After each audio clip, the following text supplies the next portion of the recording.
ಇವತ್ತು ಹುಟ್ಟು ಮಾಧ್ಯಮ ಸುದ್ದಿಗೋಷ್ಠಿ ಕರೆದಿರೋದೇನಪ್ಪಾ ಅಂದ್ರೆ ಏನು ಈ ತಿಂಗಳು ಮಾರ್ಚ್ 15ನೇ ತಾರೀಕು ಒಂದಿಗೆ ಬಿಜೆಪಿಯ ಕೆಲವು ನಾಯಕರು ಆಹ್ವಾನ ಮಾಡಿದ್ದಾರೆ. ನಾನು ಸ್ವಾಗತ ಮಾಡ್ತೀನಿ. ಯಾಕಂತಂದ್ರೆ ಇವತ್ತು ಸ್ವತಂತ್ರ ಭಾರತದಲ್ಲಿ ಯಾರ್ ಬೇಕಾದ್ರೂ ಬಂದ್ ಮಾಡ್ಬೋದು, ಎಲ್ಲ ಅವ್ರಿಗೆ ಹಕ್ಕಿದೆ. ಬಟ್ ಆದ್ರೆ ಎಲ್ಲೋ ಒಂದು ಕಡೆ ಕ್ಷೇತ್ರದಲ್ಲಿ ಜನರನ್ನ ದಿಕ್ತೋಪಿಸುವಂತ ಕೆಲಸ ಮಾಡ್ತಾ ಇದ್ದಾರೆ ಕೆಲವು ಬಿಜೆಪಿಯ ಒಂದಿಬ್ರು ಮೂವರು. ಬಟ್ ಅವ್ರಿಗೆ ಕೇಳಕ್ ಇಷ್ಟ ಪಡ್ತೀನಿ ನಾನು. ಈಗ 2019ರಲ್ಲಿ ಏನು ಅವ್ರ ಅಣ್ಣ, ನಾನು ಅವ್ರ ಹೆಸರು ಹೇಳಕ್ ಕೂಡ ಇಷ್ಟ ಪಡಲ್ಲ, ಅವ್ರ ಅಣ್ಣ ಅಂತ ಅವರೇ ಬಾಯಾರ್ ಕರೀತಾರೆ, ಪ್ರೀತಿಯಿಂದ ನಮ್ಮ ಅಣ್ಣ ಅಂತ ಕರೀತಾರೆ. ಆ ಅಣ್ಣನ್ಗೆ ಹೇಳ್ತೀನಿ, ಅಣ್ಣ ಸಂದೀಪ್ ಅಣ್ಣ, ನಿಮ್ ಅಣ್ಣನಿಗೆ 2019ರಿಂದ 2023 ಗಂಟೆ ಯಾಕಣ್ಣ ಪ್ರಶ್ನೆ ಮಾಡಿಲ್ಲ ನೀವು? ನೀವು ಕ್ಷೇತ್ರ ಜನರನ್ನ ಪ್ರಬುದ್ರು ಮುಗ್ದ್ರು ಅಂತೆಲ್ಲ ಕರೀತಲ್ವಾ ಅಣ್ಣ? ನೀವು ತುಂಬಾ ಪ್ರಬುದ್ರಣ್ಣ. ನೀವೇನೋ ಮುಂದೆ 2028ಗೆ ಏನೋ ಆಗ್ಬೇಕಂತ ಹೊರಟಿದ್ದೀರಾ, ಸಂತೋಷ ಆಗಿ ನಾವು ಬೇಡ ಅಂತ ಹೇಳಲ್ಲ. ಆದ್ರೆ 2019ರಲ್ಲಿ ನಿಮ್ಮ ಅಣ್ಣ ಅಧಿಕಾರಕ್ಕೋಸ್ಕರ ಹಣಕ್ಕೋಸ್ಕರ ಪಾರ್ಟಿ ಬಿಟ್ಟು ಹೋದಾಗ ಅಣ್ಣ ನೀವ್ ಈ ತರ ಡಿಮ್ಯಾಂಡ್ ಮಾಡಿ ನಾನು ಒಪ್ತಿದ್ನಣ್ಣ. ಯಾಕಣ್ಣ ನೀವು ಮಾಡಿಲ್ಲ ಅವತ್ತು? ಪ್ರಭಾವ ಸಚಿವರು ಏನು ನೆಕ್ಸ್ಟ್ ನಾನೇ ಸಿಎಂ ಅನ್ನೋ ಮಟ್ಟಕ್ಕೆ ಓಡಾಡ್ತಿದ್ರಲ್ಲ ಅಣ್ಣ, ಬಸವರಾಜ ಬೊಮ್ಮಾಯಿ ಹಿಂದೆ ಕಡೆ. ಅಣ್ಣ ಅವತ್ ನೀವ್ ಈ ತರ ಪ್ರೆಸ್ ಮೀಟ್ ಮಾಡಿ ಈ ತರ ಬಂದು ಕರೆ ಕೊಟ್ಟಿದ್ರೆ ಅಣ್ಣ ನಾನು ನಿಮ್ ಜೊತೆಲಿ ಬಂದು ಬಂದಿಗೆ ಒಂದು ನನ್ನ ಕೈ ಒಂದು ನೀಡ್ತಾ ಇದ್ನಣ್ಣ. ನಾನು ನಮ್ ಸಂದೀಪ್ ಅಣ್ಣವ್ರು ಒಂದ್ ಒಳ್ಳೆ ಕೆಲಸ ಮಾಡ್ತಾ ಇದ್ರೆ ಕ್ಷೇತ್ರ ಜನಕ್ಕೆ ಅಂತ ಹೇಳ್ಬಿಟ್ಟು ನಾನು ನಿಮ್ ಶಾಬಾಷ್ ಹೇಳ್ತಾ ಇದ್ನಣ್ಣ. ಅಲ್ಲಣ್ಣ ಅಹಿಂದ ನಾಯಕ, ಅಹಿಂದ ವರ್ಗದಿಂದ ಒಬ್ಬ ಶಾಸಕ ಆಗಿದ್ದಾನೆ ಅಂತ ಹೇಳ್ಬಿಟ್ಟು ನಿಮ್ ಕೈಲಿ ತಡೆಯಕ್ ಆಗ್ತಾ ಇಲ್ಲಲ್ಲಣ್ಣ. ಅಲ್ಲಣ್ಣ ಹೇಳ್ತಿರಲ್ಲ, ನನ್ ಸ್ಪಷ್ಟವಾಗಿ ಹೇಳ್ತಿರಲ್ಲ, ನನ್ ಡಿಮ್ಯಾಂಡ್ ಇದೆ. ನೀವೇನ್ ಹಳೆ ವಿಡಿಯೋಗಳು ಇವತ್ತು ಟ್ರೋಲ್ ಮಾಡ್ತಾ ಇದ್ದೀರಾ ಅಣ್ಣ, ಖಂಡಿತ ನಾನು ಒಪ್ಕೊಂತೀನಿ. ನಮ್ಮ ಶಾಸಕರು ಇವತ್ತು ಅವ್ರ ಮಾತಿಗೆ ಭದ್ರ ಆಗಿದ್ದಾರೆ. ಏನ್ ಅವತ್ತು ಶಾಸಕರೋಕ್ಕಿಂತ ಮುಂಚೆ ಏನು ಅವ್ರು ವಾಗ್ದಾನ ಕೊಟ್ಟಿದ್ರು ಕ್ಷೇತ್ರ ಜನಕ್ಕೆ ಈ ತರ ಆಗುತ್ತೆ, ಇದರಿಂದ ತೊಂದರೆ ಆಗುತ್ತೆ ಅಂತ ಹೇಳ್ಬಿಟ್ಟು ಅದ್ರ ವಿಚಾರವಾಗಿ ಇವತ್ತಿಗೂ ಅವರು ಸ್ಪಷ್ಟವಾಗಿದ್ದಾರೆ. ಯಾಕೆ ಹೇಳಿ? ನೀವೇನೋ ಡಿ ಸಿ ಆಫೀಸ್ ಹತ್ರ ಮಾತಾಡಿದ್ರು, ನಮ್ಮ ಶಾಸಕರು ಮಾತಾಡಿದ್ರು, ಹಳೆ ವಿಡಿಯೋ ಟ್ರೋಲ್ ಮಾಡ್ತಾ ಇದ್ರಾ? ಆ ವಿಚಾರಕ್ಕೆ ನೋಡಿ ಅವರು ಸ್ಪಷ್ಟವಾಗಿ ಹೇಳಿದ್ರು, ಇಲ್ಲೇ ಕನ್ನಡ ಭವನದ ಹತ್ರ ನೀವೇನು ಮಾಧ್ಯಮದವರು ಅವ್ರನ್ನ ಪ್ರಶ್ನೆ ಮಾಡಿದಾಗ ನಾನು ಇವತ್ತು ನನ್ನ ಹೇಳಿಕೆಗೆ ಬದ್ಧವಾಗಿದ್ದೀನಿ. 3ನೇ ಹಂತದ ಶುದ್ಧೀಕರಣಕ್ಕೆ ನಾನು ಇವತ್ತು ರೆಡಿ ಇದ್ದೀನಿ. ಸರ್ವಪಕ್ಷ ನಿಯೋಗ ನೋಡಿ ಸ್ಪಷ್ಟವಾಗಿ ಹೇಳಿದ್ರು. ಗೌರಿಬಿದನೂರು ಪುಟ್ಟಸ್ವಾಮಿ ಗೌಡ್ರು ಇರ್ಬೋದು, ಮತ್ತೆ ಯಾರು ನಮ್ಮ ಶಿಡ್ಲಘಟ್ಟದ ರವಿಕುಮಾರ್ ಇರ್ಬೋದು, ನಮ್ಮ ಸಚಿವರು ಇರ್ಬೋದು, ಬಾಗೇಪಲ್ಲಿ ಸುಬ್ಬಾರೆಡ್ಡಿ, ಎಲ್ಲರನ್ನು ಸರ್ವಪಕ್ಷ ನಿಯೋಗ ಕರ್ಕೊಂಡು ಹೋಗ್ಬಿಟ್ಟು ನಾನು ಮುಖ್ಯಮಂತ್ರಿಗಳ ಹತ್ರ ಮಾತಾಡಿಸ್ಬಿಟ್ಟು ನಾನು ಈ ವಿಚಾರಕ್ಕೆ ನಾನು ರೆಡಿ ಇದ್ದೀನಿ. 3ನೇ ಹಂತದ ಶುದ್ಧೀಕರಣಕ್ಕೆ ನನ್ಗೆ ಸ್ವಲ್ಪ ಪವರ್ ಬೇಕು, ನಾನು ಮಾತಾಡ್ತೀನಿ ಅಂತ ರೆಡಿ ಆಗಿದ್ದೀನಿ ಅಂತಂದ್ರು. ನೀವು ಇವತ್ತು ಪ್ರತಿಭಟನೆ ಮಾಡಕ್ ಹೋಗ್ತೀರಂದ್ರೆ ಎಲ್ಲೋ ಒಂದು ಕಡೆ ನಿಮ್ಮ ರಾಜಕೀಯ ಬೇಳೆ ಬಯಸ್ಕೊಳಕ್ಕೆ ಕೆಲಸ ಮಾಡ್ತಾ ಇದ್ದೀರಾ. ನಮ್ಮ ಶಾಸಕರ ಬಗ್ಗೆ ಏನಾದ್ರೂ ಅವರು ಕೇಳುವಾಗ ಮಾತಾಡಿದ್ರೆ, ಇಲ್ಲ ನಿಲ್ಸ್ಕೊಳ್ಳೋ ಅಂತ ಕೆಲಸ ಮಾಡಿದ್ರೆ ನೀವು ಪ್ರತಿಭಟನೆ ಮಾಡಿ ನಾವ್ ಇಲ್ಲ ಅಂತ ಹೇಳ್ತಾ ಇಲ್ಲ. ಬಟ್ ಅವ್ರು ಸ್ಪಷ್ಟವಾಗಿದ್ದಾರಲ್ಲ ಈ ವಿಚಾರದಲ್ಲಿ, ನಾನ್ ಇದ್ದೀನಿ, ನಿಮ್ ಜೊತೆ ಇದ್ದೀನಿ ಅಂತ ಹೇಳ್ಬಿಟ್ಟು ನೀವು ಅಷ್ಟೆಲ್ಲಾ ಹೇಳಿದ್ರು ಪ್ರತಿಭಟನೆ ಮಾಡ್ತೀನಿ ಅಂದ್ರೆ ಏನ್ ಇದ್ರಲ್ಲಿ ಅರ್ಥ ಇದೆ? ಅವ್ರು ಇನ್ನೊಬ್ರು ಹೇಳ್ತಾರೆ, ಒಂದು ಬಾಟ್ಲಿ ಇಟ್ಕೊ ಬರ್ತಾರೆ, ಅಣ್ಣ ನಾವು ಇದೇ ತಾಲೂಕ್ನವ್ರೇನೆ, ನಾವ್ ಇನ್ನೆಲ್ಲೋ ಇಲ್ಲ, ನಾವ್ ಇದೇ ತಾಲೂಕ್ನವ್ರ ಅಣ್ಣ. ಸಂದೀಪ್ ಅಣ್ಣ ಸ್ವಲ್ಪ ನೀವು ಅರ್ಥ ಮಾಡ್ಕೊಟ್ಟಣ್ಣ, ಮುಂದೆ ನಾಯಕರ ಅಂತ ಹೊಟ್ಟಿದ್ರ ಅಣ್ಣ. ನಿಮ್ಮ ಪಕ್ಷದ ಕಾರ್ಯಕರ್ತರು ನನ್ಗೆ ಫೋನ್ ಮಾಡಿ ಹೇಳ್ತಾ ಇದ್ದಾರೆ, ಯಾಕೆ ನಮ್ ಸಂದೀಪ್ ರೆಡ್ಡಿಗೆ ಇಷ್ಟೊಂದು ಅರ್ಜೆಂಟ್ ಅಂತ ಹೇಳ್ಬಿಟ್ಟು ಶಾಸಕರು ಸ್ಪಷ್ಟವಾಗಿ ಹೇಳಿದ್ದಾರೆ. ನಾನು ಇದ್ರ ಪರವಾಗಿ ಇದ್ದೀನಿ ಅಂತ ಹೇಳಿದ್ರು ಕೂಡ ಇವತ್ತು ಅವರು ಪ್ರತಿಭಟನೆ ಮಾಡ್ತೀನಿ ಅಂದ್ರೆ ತುರ್ತಾಗಿ ಅವ್ರಿಗೆ ಬಿ ಫಾರಂ ಬೇಕು. ಪಾರ್ಟಿಯಿಂದ ಬಿ ಫಾರಂ ಕೊಟ್ಬಿಟ್ರೆ ಸುಮ್ಮನೆ ಆಗ್ಬಿಡ್ತಾರೇನೋ ಅಣ್ಣ. ಇವೆಲ್ಲ ಕೆಲ್ಸಕ್ಕೆ ಬರಲ್ಲ ಅಣ್ಣ. ಆದ್ರೆ ಶಾಸಕರು ಇದ್ರ ಪರವಾಗಿ ಇದ್ದೀನಿ ಅಂತಂದ್ರು ಕೂಡ ನೀವು ಪ್ರತಿಭಟನೆ ಮಾಡ್ತೀನಿ ಅಂತಂದ್ರೆ ಬಹುಶಃ ನಿಮ್ಗೆ ಅದೇ ಹೇಳ್ತೇನಲ್ಲ, ಒಂದ್ ಇಬ್ಬರು ಮೂವರ್ಗೆ ತುರ್ತಾಗಿ ಅವ್ರ ಬಿ ಫಾರಂ ಘೋಷಣೆ ಮಾಡ್ಬಿಟ್ರೆ ಸ್ವಲ್ಪ ಸೈಲೆಂಟ್ ಆಗ್ಬೋದು ಅನ್ಸುತ್ತೆ ನನ್ ಪ್ರಕಾರ. ಯಾಕಂತಂದ್ರೆ ಈ ಹಿಂದೆ ಇದೇ ವಿಚಾರವಾಗಿ ಮಾತಾಡಿದಾಗ ನಮ್ ಶಾಸಕರನ್ನ ನಿಮ್ ಅಣ್ಣ ಏನಣ್ಣ ಮಾಡಿದ್ರು, ಸಂದೀಪ್ ಅಣ್ಣ ನಿಮ್ ಅಣ್ಣ ಸುಧಾಕರಣ್ಣ ಏನ್ ಮಾಡಿದ್ರಣ್ಣ, ಪಾಪ ಜೈಲ್ಗೆ ಹಾಕ್ಸಿದ್ರು, ಕೋರ್ಟ್ ಸುತ್ಸಿದ್ರು, ಇಲ್ಲಿ ಕೊಡಬಾರ್ದು ಕೆಲ್ಸ ಕೊಟ್ರು ಅಣ್ಣ. ನಮ್ ಶಾಸಕರು ಇವತ್ತೇನಾರ ಕೆಲಸ ಮಾಡ್ತಾ ಇದ್ರಣ್ಣ, ಎಲ್ಲರಿಗೂ ವಾಕ್ ಸ್ವಾತಂತ್ರ್ಯ ಇದೆ ಅಣ್ಣ, ಪ್ರಶ್ನೆ ಮಾಡಿ ಅಣ್ಣ, ನಾನ್ ಬೇಡ ಅಂತ ಹೇಳಲ್ಲ. ಆದ್ರೂ ಇದ್ರ ಪರವಾಗಿ ಇದೀನಿ ಅಂತಂದ್ರು ನೀವು ಕೆಲಸ ಮಾಡ್ತಾ ಇದ್ರಿಲ್ಲ ಅಣ್ಣ. ನಿಮ್ಗೆ ಏನಾದ್ರು ಆತರ ಇದ್ರೆ ಹೇಳ್ರಣ್ಣ, ಶಾಸಕರ ಹತ್ರ ಬನ್ನಿ ಅಣ್ಣ, ನಿಮ್ ಕೆಲ್ಸಗಳೇನಿದ್ರೆ ಮಾಡಿಸ್ಕೊಡ್ತೀನಿ, ಕ್ಷೇತ್ರದ ಪರವಾಗಿ ಬನ್ನಿ ಅಣ್ಣ, ನೀವು ಜನಪರವಾಗಿ ಕೆಲಸ ಮಾಡ್ತಾ ಇದ್ರಲ್ಲ, ಅದ್ ನೋಡಪ್ಪ ಈ ತರ ಜನಕ್ಕೆ ಈ ತರ ಕೆಲಸ ಅಣ್ಣ, ಬನ್ನಿ ಅಣ್ಣ, ನಾನ್ ಕರ್ಕೊಂಡು ಹೋಗ್ತಿಲ್ವಾ? ನಮ್ ಶಾಸಕರಿಗೆ ಕರೆ ಮಾಡಿ ಎಲ್ಲರಿಗೂ ಸ್ಪಂದಿಸ್ತಾರೆ. ಎಲ್ಲ ಗೊತ್ತಿದ್ರು ಯಾಕಣ್ಣ ನೀವು ಕೆಲಸ ಮಾಡ್ತಾ ಇದ್ರಾ ಅಣ್ಣ? ನೀವು ಪ್ರಬುದ್ರು, ನಮ್ಮ ಇದು ಚಿಕ್ಕಬಳ್ಳಾಪುರ ಜನರು ಮುಗ್ದ್ರು. ನೀವು ಪ್ರಬುದ್ರಾಗಿ ಏನ್ ಮಾಡ್ತಾ ಇದ್ರ ಅಂದ್ರೆ ನಿಮ್ಮ ಅಧಿಕಾರ ಚಲಾವಣೆ ಮಾಡ್ತಾ ಇದ್ರ.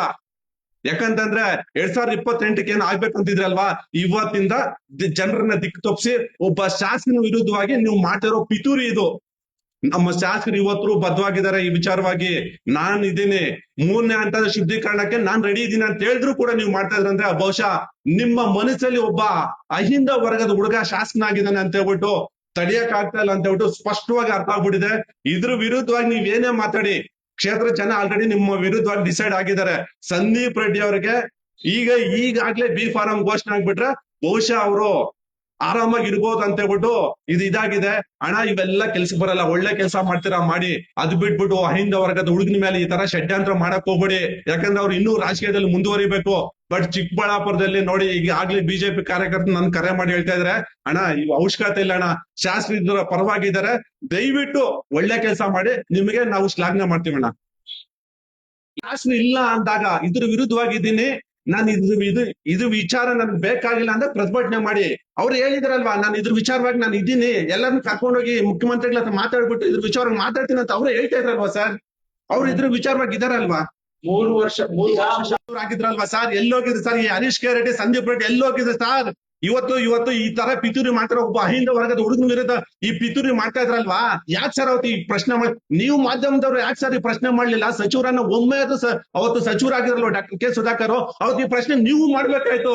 ನೋಡಿ, ಜನರಿಗೆ ಈ ತರ ವಿಷ ತಗೊಂಡ್ ಬಿಟ್ಟಿದ್ರಲ್ವ ಅವತ್ತು ಡಾಕ್ಟರ್ ಕೆ ಸುಧಾಕರ್ ಈ ನೀರ್ ಬಿಡ್ಬೇಕಾದ್ರೆ. ಎಲ್ಲೋಗಿದೆ ಸರ್ ಈ ಸಂದೀಪ್ ರೆಡ್ಡಿ? ಅಣ್ಣ ನಮ್ಗೆ ಕೊಳ್ಚೆ ನೀರ್ ಬೇಡ ಅಣ್ಣ, ನನ್ ಕುಡ್ರೆ ಸತ್ತೋಗ್ತೀನಣ್ಣ, ನನ್ನ ಕ್ಷೇತ್ರ ಜನಕ್ಕೆ ಇದು ಕೆಟ್ಟದಾಗುತ್ತಣ್ಣ, ಇಲ್ದಿರೋ ಕಾಯಿಲೆಗಳೆಲ್ಲ ಬರ್ತಾವಣ್ಣ ಅಂತ ಹೇಳ್ಬಿಟ್ಟು ಅವ್ರು ಕೇಳಕ್ಕೆ ಈ ಮನುಷ್ಯನ್ ಪರಿಜ್ಞಾನ ಇರ್ಲಿಲ್ವಾ ಸರ್? ನಮ್ಮ ಅಣ್ಣ ತಂದ ಅಂತ ಹೇಳ್ಬಿಟ್ಟು ಖುಷಿ ಪಟ್ರಲ್ವಾ, ನಮ್ಮ ಅಣ್ಣ ಅಂತ ಕರೀತಾರಲ್ವಾ. ಒಂದ್ಸತಿ ನೀನ್ ಸುಧಾಕರ ನಿನ್ ಸೋಲ್ಸಕ್ಕೆ ಬಂದಿದ್ರು, ನಿನ್ ವಿರುದ್ಧವಾಗಿ ಇವತ್ ನೋಡಿ ನಮ್ಮ ಅಣ್ಣ ಅಂತ. ಅಣ್ಣ ಇವ್ರು ಯಾವ್ದಣ್ಣ ಡಬಲ್ ಸ್ಟ್ಯಾಂಡ್ ಇವತ್ತೆಲ್ಲ ರಾಜಕೀಯ? ನಾನು ಮಾತಾಡ್ಬಾರ್ದಿದ್ದಂತ ಇವ್ರ ವಿರುದ್ಧವಾಗಿ ಮಾತಾಡ್ಬಾರ್ದು ಅಂತಿದ್ದಣ್ಣ. ಇವ್ರದ್ದು ಏನಣ್ಣ, ಪ್ರತಿ ದಿನ ಬರೋದು, ಅಲ್ಲಿ ಕೂತ್ಕೊಳ್ಳೋದು, ಅಲ್ಲೊಂದು ಸ್ಟೇಟ್ಮೆಂಟ್, ಇಲ್ಲಿ ಕೂತ್ಕೊಳ್ಳೋದು, ಏನಣ್ಣ ಇದೆಲ್ಲ ಅಣ್ಣ? ಅವ್ರು ಜನರಿಂದ ಆಯ್ಕೆ ಜನಪ್ರತಿನಿಧಿ ಅಣ್ಣ, ನಮ್ ಪ್ರದೀಪ್ ಸಾಹೇಬ್ರು ಅಣ್ಣ, ಅವ್ರಿಗೂ ಜವಾಬ್ದಾರಿ ಇದೆ ಅಣ್ಣ ಕ್ಷೇತ್ರದ ಜನರ ಬಗ್ಗೆ. 10 ಆಂಬ್ಯುಲೆನ್ಸ್ ಬಗ್ಗೆ ಮಾತಾಡ್ತಾರೆ ಅಣ್ಣ. ಯಾವತ್ತು ಈ ಆಂಬ್ಯುಲೆನ್ಸ್ ಪಾಪ ಕೆಲವರು ಯಾವನು ಪ್ರಶ್ನೆ ಮಾಡ್ದ ಮೊನ್ನೆ, 10 ಆಂಬ್ಯುಲೆನ್ಸ್ ಏನ್ ಬಿಟ್ಟಿದಾರೆ ಈ ಕೊಲ್ಚೆ ರೇ, ಅವ್ರ ನಿಸ್ವಾರ್ಥ ಮನೋಭಾವನೆಯಿಂದ ಬಿಟ್ಟಿರೋದ್ರಿ, ಜನಕ್ಕೆ ಒಳ್ಳೇದಾಗ್ಲಿ ಅಂತ ಹೇಳ್ಬಿಟ್ಟು ಏನೇನೋ ಮಾತಾಡ್ತಾರೆ. ಮೊನ್ನೆ ಆಂಬ್ಯುಲೆನ್ಸ್ ಬಗ್ಗೆ ಪ್ರಶ್ನೆ ಮಾಡ್ತಾರೆ. ರೇ ಸಂದೀಪ್ ರೆಡ್ಡಿ ಅವರೇ, ಇವೆಲ್ಲ ಬಿಟ್ಬಿಡಿ. ನಮ್ಮ ಶಾಸಕರು ಇವತ್ತು 3ನೇ ಹಂತದ ಶುದ್ಧೀಕರಣದ ನೀರಿನ ಬಗ್ಗೆ ಅವರು ಪರವಾಗಿದ್ದಾರೆ, ಇದ್ರ ಪರವಾಗಿದ್ದಾರೆ. ನೀವು ಮಾಡ್ತೀನಿ ಅಂದ್ರೆ ಮಾಡ್ಕೊಳ್ಳಿ, ಯಾಕಂದ್ರೆ ನಿಮ್ ಹತ್ರ ಯಾವ್ದೋ ದುಡ್ಡಿದೆ, ಜನಕ್ಕೂ ಬೇಕು. ಅವತ್ತು ಒಂದ್ 500 ಕೊಟ್ರೆ ಬರ್ತಾನೆ, ಪಾಪ ಕರ್ಕೊಂಡು ಮಾಡ್ಸ್ಕೊಳ್ಳಿ, ನಾನ್ ಬೇಡ ಅಂತ ಹೇಳಲ್ಲ. ಈ ವಿಚಾರದಲ್ಲಿ ಸಚಿವರ ಬಗ್ಗೆ ಮಾತಾಡಕ್ ರೆಡಿ ಇಲ್ಲ. ನಂದೇನು ನಮ್ಮ ಚಿಕ್ಕಬಳ್ಳಾಪುರದ ಅಷ್ಟೇ ನಾನು ಮಾತಾಡ್ತಾ ಇದ್ದೀನಿ. ನಮ್ಮ ಶಾಸಕರು ಇದ್ರ ಪರವಾಗಿದ್ದಾರೆ. ನಮ್ಮ ಶಾಸಕರು ನನ್ನ ಅಭಿನಂದನೆ ತಿಳಿಸಕ್ ಇಷ್ಟಪಡ್ತೀನಿ. ಬಟ್ ನಮ್ಮ ಶಾಸಕರು ಖಂಡಿತ 100ಕ್ಕೂ 100 3ನೇ ಹಂತದ ಶುದ್ಧೀಕರಣದ ಪರವಾಗಿದ್ದು ಅವರು ಈ ಕೆಲಸ ಮಾಡೇ ಮಾಡ್ತಾರೆ ಸರ್. ಮುಂದಿನ ದಿನಗಳಲ್ಲಿ 3ನೇ ಹಂತದ ಶುದ್ಧೀಕರಣ ನೀರನ್ನು ನಮ್ಮ ಚಿಕ್ಕಬಳ್ಳಾಪುರ ಜನತೆ ಕೊಟ್ಟೆ ಕೊಡ್ತಾರೆ ಸರ್. ಅಲ್ಲಿ ಒಳ್ಳೆ ರೀತಿಯಲ್ಲಿ ಮಾಡ್ಲಿ. ನೀವು ಯಾಕೆ ಅವ್ರ ಜೊತೆ ಕೈ ಜೋಡಿಸ್ಬಾರ್ದು? ಇಲ್ಲ, ಇದ್ರ ಪರವಾಗಿ ನಾನು ಇಲ್ಲ ಅಂದಾಗ ಅವ್ರ ವಿರುದ್ಧ ನಾನು ಅವ್ರ ಜೊತೆ ಕೈ ಜೋಡಿಸ್ತೀನಿ. ನಮ್ಮ ಶಾಸಕರು ಇದ್ರ ಪರವಾಗಿ ಇದಾರಲ್ವಾ, ನಾನು ಪದೇ ಹೇಳ್ತಾ ಇದ್ನಲ್ವಾ, 3ನೇ ಹಂತದ ಶುದ್ಧೀಕರಣದ ಪರವಾಗಿ ನಾನು ಇದೀನಿ ಅಂತ ಹೇಳಿದಾರಲ್ವಾ, ನಿಮ್ಮ ಮಾಧ್ಯಮದಲ್ಲಿ ಹೇಳಿದಾರಲ್ವಾ ಸರ್. ಇನ್ನೇನಾಗ್ಬೇಕು? ಇದೀನಂತ ಅಂದ್ರೆ ಪ್ರತಿಭಟನೆ ಮಾಡ್ಲಿ ಬಿಡಿ, ಪ್ರತಿಭಟನೆ ಮಾಡಿದ್ರೆ ಅವ್ರ ಹಕ್ಕು ಮಾಡ್ಲಿ ಬಿಡಿ. ಯಾಕಂತಂದ್ರೆ ಅವ್ರು ರಾಜಕೀಯ ಬೆಳೆ ಬಯಸ್ಕೋಬೇಕು. ಇವಾಗ ತುರ್ತಾಗಿ ಏನ್ ಗೊತ್ತಾ, ಯಾವ್ದೊಂದು ವಿಷಯ ಬೇಕಾಯ್ತು, ರಾಜಕೀಯ ಬೆಳೆ ಬಯಸ್ಕೊಂತ ಇದಾರೆ, ಬಯಸ್ಕೊಳ್ಳಿ ಬಿಡಿ ಸರ್, ಅದ್ರಲ್ಲಿ ಏನೈತೆ? ನಮ್ಗೆ ಈಗ ಪ್ರತಿಭಟನೆ ಮಾಡಿದ್ರೆ ಎಲ್ಲರಿಗೂ ಸ್ವಾತಂತ್ರ್ಯ ಇದೆ, ಮಾಡ್ಲಿ ಬಿಡಿ, ಬೇಡ ಅಂತ ಹೇಳ್ತೀವ? ಮಾಡ್ಕೊಳ್ಳಿ, ಅವ್ರ ಇಷ್ಟ ಏನ್ ಬೇಕಾದ್ರೆ ಮಾಡ್ಕೊಳ್ಳಿ. ಜನರು ಪ್ರಬುದ್ರು, ನಮ್ ಚಿಕ್ಕಬಳ್ಳಾಪುರ ಜನತೆ. ಈಗಾಗ್ಲೇ ಟ್ರೋಲ್ ಮಾಡ್ತಾ ಇದ್ರೆ ಸಂದೀಪ್ ರೆಡ್ಡಿನ, ಇನ್ನೊಂದಷ್ಟು ಟ್ರೋಲ್ ಮಾಡ್ತಾರೆ ಅಷ್ಟೇ, ಮಾಡಿಸ್ಕೊಳ್ಳಿ. ಈಗ ಕರೆ ಕೊಡ್ಬೇಕು ಇದಕ್ಕೆ. ಶಾಸಕರಾದ್ರೂ ಪರವಾಗಿದ್ದಾರಲ್ವಾ ಸರ್? ಮೊನ್ನೆನೆ ಸ್ಪಷ್ಟವಾಗಿ ಹೇಳಿದ್ರಲ್ವಾ, ಏನ್ ಕರೆ ಕೊಡೋಂಥದ್ದು ಏನ್ ಬಂತು? ನಾನೇ ನಮ್ಮ ಜಿಲ್ಲೆಯ ಎಲ್ಲಾ ನಾಯಕರನ್ನು, ಮುಖಂಡರ, ನೀರಾವರಿ ಹೋರಾಟಗಾರರನ್ನ, ಶಾಸಕರನ್ನ ಎಲ್ಲಾನು ಕರ್ಕೊಂಡು ಹೋಗ್ಬಿಟ್ಟು ಮುಖ್ಯಮಂತ್ರಿಗಳ ಹತ್ರ ಕೂರಿಸ್ಬಿಟ್ಟು 3ನೇ ಹಂತದ ಶುದ್ಧೀಕರಣಕ್ಕೆ ನಾನು ಒತ್ತಾಯ ಮಾಡ್ತೀನಿ ಅಂತ ಹೇಳಿದಾರಲ್ವಾ. ಸರ್ ಪರವಾಗಿದ್ದ ಬಜೆಟ್ ಅಲ್ಲಿ ಯಾಕೆ ಆಗುತ್ತೆ, ಖಂಡಿತ ಆಗುತ್ತೆ. ಮುಂದಿನ ದಿನಗಳಲ್ಲಿ ಹಾಗೆ ಆಗುತ್ತೆ. ಇದು ದೊಡ್ಡ ಮಟ್ಟದಲ್ಲಿ ಹೋರಾಟ ನಮ್ಮ ಶಾಸಕರು ಮಾಡೇ ಮಾಡ್ತಾರೆ. ನೋಡಿ ಸರ್, ಇವ್ರು ಯಾರು ಮಾಡ್ಬೇಕಾಗಿಲ್ಲ. ಈ ಜಿಲ್ಲೆಯಲ್ಲಿ, ಈ ತಾಲೂಕಿನಲ್ಲಿ ಮೊದಲನೇದಾಗಿ ಧ್ವನಿ ಎತ್ತಿದ್ ನಮ್ಮ ಶಾಸಕರು ಪ್ರದೀಪ್ ಈಶ್ವರ್ ಸಾಹೇಬ್ರು. ಇವತ್ತು ಅವ್ರು ಮುಂದಿನ ದಿನಗಳಲ್ಲಿ ಈ ವಿಚಾರವಾಗಿ ಅವ್ರ ಮುಂದಿನ ಧ್ವನಿ ಎತ್ತಿ ಇದನ್ನ ಮಾಡೇ ಮಾಡ್ತಾರೆ. ಬಟ್ ಕೆಲವರು ಏನು ಮಾಡಕ್ಕಾಗಲ್ಲ ಸರ್, ಅವ್ರ ರಾಜಕೀಯ ಬೆಳೆ ಬಯಸ್ಕೊಳಕ್ ಮಾಡ್ತಾರೆ, ಮಾಡ್ಲಿ ಸರ್.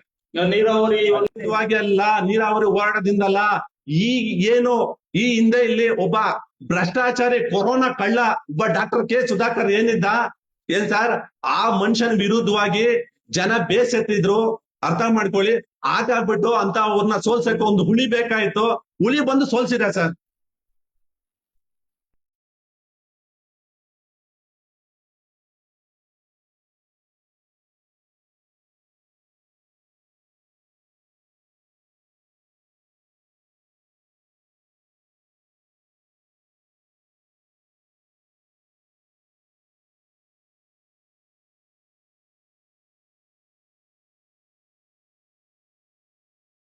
ರಕ್ಷಿತ್ ರೆಡ್ಡಿ ಚಿಕ್ಕಬಳ್ಳಾಪುರ ಬ್ಲಾಕ್ ಕಾಂಗ್ರೆಸ್ ಅಧ್ಯಕ್ಷರು.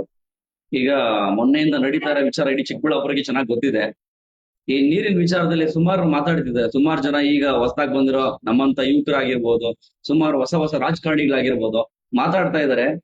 ಈಗ ಏನು ಸುಮಾರು ವರ್ಷಗಳ ಹಿಂದೆಗಡೆ ಆ ನೀರ್ ಚಿಕ್ಕಬಳ್ಳಾಪುರಕ್ಕೆ ತಂದಿದ್ದಾರೆ ಬೆಂಗಳೂರಿನಿಂದ. ಅದನ್ನ ಆಗ್ಲಿಂದಾನೇ ಅವ್ರು ಹೇಳ್ಬೋದಿತ್ತು, ಅವಾಗ್ಲೇನೇ ಹೋರಾಟ ಮಾಡ್ಬೋದಿತ್ತು. ಅದು ಬಿಟ್ಬಿಟ್ಟು ಈಗ ಬಂದ್ಬಿಟ್ಟು ಸುಮಾರು ವರ್ಷ ಆದ್ಮೇಲೆ ಈಗ ಅವ್ರ ಬೆಳೆಗಳು ಬೇಯಿಸ್ಕೊಳಕ್ಕೆ ಅವ್ರೊಂದು ರಾಜಕಾರಣದಲ್ಲಿ ಬೆಳಿಬೇಕು ಅಂತ ಇದೊಂದು ಒಂದೇ ಒಂದು ಪಾಯಿಂಟ್ ಇಟ್ಕೊಂಡು ನಮ್ಮ MLA ಅವ್ರ ವಿರುದ್ಧವಾಗಿ ಇಷ್ಟೊಂದೆಲ್ಲ ಮಾತಾಡ್ತಾ ಇದಾರಲ್ಲ, ಇದು ಎಷ್ಟು ಮಾತ್ರ ಸರಿ ಇದು? ಇದೇ ಈ ವಾಟರ್ ಬಾಟಲ್ ತಗೊಂಡ್ ಹೋಗ್ಬಿಟ್ಟು ಕಂದವಾರದಲ್ಲಿ ನೀರ್ ಇಟ್ಕೊಂಡ್ ಬಂದ್ಬಿಟ್ಟು ಚೆಕ್ ಮಾಡಿಸಿ ಇದು ಕುಡಿಯಕ್ ಶುದ್ಧಿ ಅಲ್ಲ ಹಂಗೆ ಹಿಂಗೆ ಅಂತ ಹೇಳ್ತಾರೆ. ಅದೇ ಈಗ ನಮ್ಮ ಸುಧಾಕರ್ ಅಣ್ಣವರು, ನಮ್ಮ ಸಂದೀಪ್ ರೆಡ್ಡಿ ಅವರ ಅಣ್ಣವರು, ಸುಧಾಕರ್ ಅಣ್ಣವರು ಆಗ ನೀರ್ ತರಬೇಕಾದ್ರೆ ಯಾಕೆ ಇದನ್ನೆಲ್ಲ ಮಾಡ್ಲಿಲ್ಲ? ಅದೇ ರೀತಿ ಹರೀಶ್ ಅವರು ಮಾತಾಡಿದ್ದಾರೆ, ಹರೀಶ್ ಕೆ ರೆಡ್ಡಿ ಅವರು. ಆ ನೀರನ್ನ ತಗೊಂಡೋಗಿ ಈ ಚೆಕ್ ಮಾಡ್ಬೇಕಂತ ವಾಟರ್ ಬಾಟಲ್ ಹಿಡ್ಕೊಂಡ್ ಬಂದಿರೋರು ಅದೇ ತರ ಮಾಡ್ಬೇಕಿತ್ತು. ಆಗೆಲ್ಲ ಹೋಗಿದ್ರಿ ನೀವು? ಈಗ ಬಂದ್ ಇಷ್ಟೊಂದೆಲ್ಲ ಮಾತಾಡ್ತಿದ್ದೀರಾ, ಆಗೆಲ್ಲ ಹೋಗಿದ್ರಿ? ನಮ್ ಶಾಸಕರ ಅಮ್ಮ ಆಂಬುಲೆನ್ಸ್ ಬಗ್ಗೆ ನೀವು ಮಾತಾಡ್ತಿದ್ದೀರಾ. ಅಮ್ಮ ಆಂಬುಲೆನ್ಸ್ ಇಟ್ಕೊಂಡಿದ್ದಾರೆ, ಸುಮ್ನೆ ಈ ಕಾಯಿಲೆ ಬರುತ್ತೆ, ಈ ಕಾಯಿಲೆಯಿಂದ ಓಡಾಡ್ಸಕ್ ಹಿಂಗ್ ಮಾಡ್ತಾ ಇದ್ದೀರಾ ಅಂತ ಹೇಳ್ತೀರಾ. ಅಲ್ಲ ರೀ, ನೀವ್ ಒಂದ್ ಆಂಬುಲೆನ್ಸ್ ಇಡ್ರಿ ನೀವು ಫಸ್ಟ್ ಆಫ್ ಆಲ್ ಡಿಸ್ಟ್ರಿಕ್ಟ್ ಅಲ್ಲಿ, ಇಲ್ಲ ನಮ್ ತಾಲೂಕಲ್ಲಿ ಇಡ್ರಿ ಸಾಕು. ಒಂದ್ ಆಂಬುಲೆನ್ಸ್ ಮೇಂಟೈನ್ ಮಾಡ್ರಿ, ನಿಮ್ಗೆ ಗೊತ್ತಾಗತ್ತೆ ಅದ್ರ ಕಷ್ಟ ಏನು ಅಂತ. ಅವ್ರಿಗೆ ಗೊತ್ತಿದೆ ಜನದ ಕಷ್ಟ ಏನು ಅಂತ. ತಂದೆ ತಾಯಿ ಎಲ್ಲ ಅಂತ ಅವ್ರ ಅಪ್ಪ ಅಮ್ಮ ಇಬ್ರು ಕಳ್ಕೊಂಡು ಚಿಕ್ಕ ವಯಸ್ಸಿಂದ ಅವ್ರೊಬ್ರು ಇಂಡಿವಿಜುವಲ್ ಆಗಿ ಬೆಳೆದಿದ್ದಾರೆ. ಅಂತವ್ರ ಕಷ್ಟ ನಿಮ್ಗೇನ್ ಗೊತ್ತು?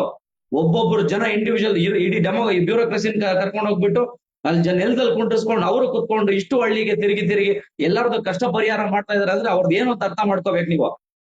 ನೀವು ಕ್ವೆಶನ್ ಮಾಡ್ಕೊಳ್ಳಿ ಫಸ್ಟ್. ಹೋಗ್ಬಿಟ್ಟ ನೀರ್ ಬಗ್ಗೆ ಮಾತಾಡ್ತಿದ್ದೀರಾ.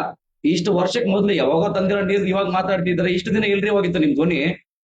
ಅದನ್ನ ಮಾತಾಡ್ರಿ ಫಸ್ಟ್. ಹೋಗೋದು ಮಾತಾಡೋದು, ನಿಮ್ಗೊಂದು ಪಬ್ಲಿಸಿಟಿ ಬೇಕು ತಗೊಳ್ಳೋದಷ್ಟೇ. ನಮ್ ಶಾಸಕರು ಏನಾದ್ರೂ ವಿರುದ್ಧವಾಗಿಲ್ಲ, ನಮ್ ಶಾಸಕರು ಕೂಡ ಅದ್ರ ಪರವಾಗಿ ಇದ್ದಾರೆ. ಮೊನ್ನೆ ಕ್ಲಿಯರ್ ಆಗಿ ಆಲ್ರೆಡಿ ಮೀಡಿಯಾ ಮುಖಾಂತರ ಹೇಳಿದ್ದಾರೆ. ಹೋಗಿ ಇನ್ನೊಂದ್ 2 ಸಲ ಕೇಳಿ. ಸುಮಾರು ವರ್ಷಗಳಿಗಿಂತ ಕೂಡ ಇದ್ರ ವಿಚಾರವಾಗಿ ಪ್ರತಿಭಟನೆ ಮಾಡಿದ್ದಾರೆ ನಮ್ ಶಾಸಕರು. ಏನಂತ ಪ್ರತಿಭಟನೆ ಮಾಡಿದ್ದಾರೆ ಮೊನ್ನೆ ವಿಡಿಯೋ ತೋರಿಸಿ ಹೇಳಿದ್ರಲ್ಲ ನಿಮ್ ಫೋನಲ್ಲಿ, ಅದೇ ವಿಡಿಯೋ ತೆಗೆದು ನೋಡಿ. ನೀರ್ ಬಿಡಿ, ನೀವು ಪಾಯ್ಸನಸ್ ವಾಟರ್ ಬಿಡಿ, ನೀವು ಅದನ್ನ ಕಂಟಾಮಿನೇಟೆಡ್ ವಾಟರ್ ಬಿಡಿ, ಎಲ್ಲಿ ಜನಕ್ಕೆ ಹಾಳಾಗೋಗುತ್ತೆ, ಎಲ್ತ್ ಹಾಳಾಗೋಗುತ್ತೆ, ಆ ತರ ಏನಾದ್ರು ಮಾತಾಡಿದಾರ? ಹೇಳಿದೀರ ಅಲ್ವಾ? ನಿಮ್ ಪರವಾಗಿ ಇರ್ತಾರೆ, ಎಲ್ಲಾರ ಪರವಾಗಿದ್ದೀವಿ, ಆ 3ನೇ ಹಂತ ಶುದ್ಧೀಕರಣ ಆಗ್ಲೇಬೇಕು ಅಂತ ಹೇಳ್ಬಿಟ್ಟು ಅವರು ಸಪೋರ್ಟಿವ್ ಆಗಿ ಇದ್ದಾರೆ. ಬಟ್ ಎಲ್ಲರಿಗೂ ಸಹಕಾರ ಬೇಕು ಅಂತ ಒಂದು ಕೇಳಿದಾರಲ್ವಾ? ನೀವ್ಯಾಕೆ ಇಲ್ಲ ಪಲ್ಲದ ಅಪವಾದಗಳೆಲ್ಲ ತಗೊಂಡು ನಮ್ ಶಾಸಕರ ಮೇಲೆ ಆಗ್ತಾ ಇದ್ದೀರಾ? ಅವ್ರು ತುಂಬಾ ಒಳ್ಳೆಯವ್ರಿ, ಅವ್ರ ಬಗ್ಗೆ ಮಾತಾಡೋ ಯೋಗ್ಯತೆ ನಿಮ್ಗಿಲ್ಲ. ನಮ್ಮ ಊರಿನ ನನ್ನ ತಮ್ಮ ಸಂದೀಪ್ ರೆಡ್ಡಿ ಅವರೇ, ಅಣ್ಣನ ಬಗ್ಗೆ ಅಷ್ಟೊಂದು ಅಕ್ಕರೆ ಬಂದಿದೆ. ಇಷ್ಟ ದಿನ ಇಲ್ಲದ ಅಕ್ಕರೆ ಇದೀಗ ತಾನೇ ಬಂದಿದೆ. ಚಿಕ್ಕಬಳ್ಳಾಪುರಕ್ಕೆ ನೀರ್ ತಂದಿದ್ದು ಯಾರಪ್ಪ? ಪ್ರಜಾ. ಚಿಕ್ಕಬಳ್ಳಾಪುರಕ್ಕೆ ಮೊದಲಿಗೆ ನೀರ್ ತಂದಿದ್ದು ನಿಮ್ಮ ಅಣ್ಣ ಅವರೇ. ಆವತ್ತಿನ ದಿನ ಅದು ಚಿಕ್ಕಬಳ್ಳಾಪುರದ ಭಗೀರಥ ಅದು ಇದು ಅಂತಕ್ಕಂಥದನ್ನ ಹೇಳ್ಕೊಂಡು ಬರ್ತಾ ಇರ್ತಕ್ಕಂಥವ್ರು ನೀವೇ, ಸಪೋರ್ಟ್ ಮಾಡಿರ್ತಕ್ಕಂಥವ್ರು ನೀವೇ. ಈಗ ಕೇವಲ 3 ವರ್ಷದಲ್ಲಿ ನಮ್ಮ ಅಹಿಂದ ಹುಡುಗನ ಒಬ್ಬ ಏಳಿಗೆಯನ್ನ ಸಹಿಸಕ್ ಆಗ್ತಾ ಇಲ್ಲ ಅಂತ ಅನ್ಸುತ್ತೆ. ಸಂದೀಪ್ ಅವರೇ, ಅವರು ಬಹಳ ಕ್ಲಿಯರ್ ಆಗಿ ಮೊನ್ನೆ ದಿನ ನಿಮ್ಮ ಪರವಾಗಿ 3ನೇ ಶುದ್ಧೀಕರಣಕ್ಕೆ ಪರವಾಗಿ ನಾನು ಇದೀನಿ ಅಂತಾನು ಹೇಳಿದ್ರು ಪ್ರದೀಪೇಶ್ವರ್ ಅವರು. ನಿಮ್ ಜೊತೆ ನಾನು ಇದೀನಿ. ಒಬ್ಬ ಟೀಚರು ಒಂದ್ ಸ್ಕೂಲಲ್ಲಿ ಒಬ್ಬ ಮೇಸ್ಟರ್ಗಿಂತ ಪವರ್ಫುಲ್ ಒಬ್ಬ ಹೆಡ್ ಮಾಸ್ಟರ್. ಆ ಮಾಸ್ಟರ್ ಆ ತರಗತಿಗೆ ಮಾತ್ರ ಮಾಡ್ಲಿಕ್ಕೆ ಅವಕಾಶ ಉಂಟು. ಆ ಶಾಲೆಗೆಲ್ಲ ಸಂಪೂರ್ಣವಾಗಿ ಮಾಡ್ಬೇಕಾಗಿದ್ರು ಒಬ್ಬ ಹೆಡ್ ಮಾಸ್ಟರ್ ಬೇಕಾಗುತ್ತೆ. ಅದನ್ನೇ ಅವ್ರು ಹೇಳಿದ್ರು. ನಮ್ಮ ಸಚಿವರು ಜೊತೆಗೆ ನಿಮ್ ಸಂಸದರು ಜೊತೆಗೆ ಬನ್ನಿ, ನೀವು ಬನ್ರಿ, ಎಲ್ಲ ಒಂದು ನಿಯೋಗ ಹೋಗೋಣ ಅಂತ ಅಲ್ಲಿ ಹೇಳಿದ್ರು.